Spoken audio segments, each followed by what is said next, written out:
100 வருஷத்துக்கு முன்னாடியே வகுப்பு வாரி பிரதிநிதித்துவம் வேணும்னு கேட்டவர். அன்னைக்கும் சரி இன்னைக்கும் சரி ஒரு ஆச்சரியத்தோட பார்க்கக்கூடிய ஒரு மனிதர், நம்மளுடைய கொள்கை தலைவர். அப்ப அண்ணாவும் எம்ஜிஆரும் யாரு?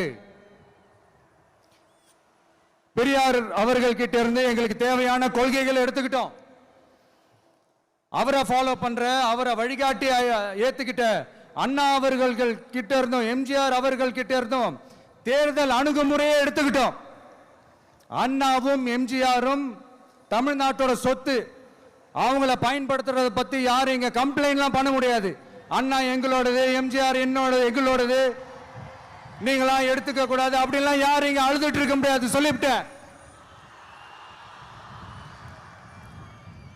அதனால நாங்க ஒரு வழியில அரசியல் செஞ்சுக்கிட்டு போயிட்டு இருக்கிறோம். உங்களுக்கு தான் டிவிக்கு ஒரு பொருட்டே இல்லைல்ல, அப்புறம் ஏன் கதறீங்க?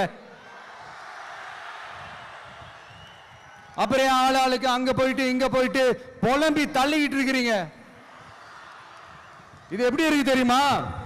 எனக்கு பயம் இல்ல, எனக்கு பயம் இல்ல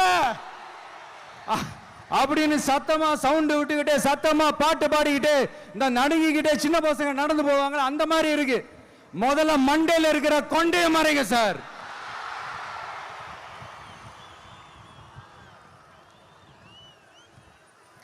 சும்மா மாறு வேஷத்துல மறு வச்சுக்கிட்டு மீடியா ஆளு, ரேடியோ ஆளுன்னு இவங்க ஆளுங்களே மாத்தி மாத்தி அனுப்பிக்கிட்டு இதெல்லாம் என்ன மக்களுக்கு தெரியாதுன்னு நினைச்சிட்டு இருக்கீங்களா?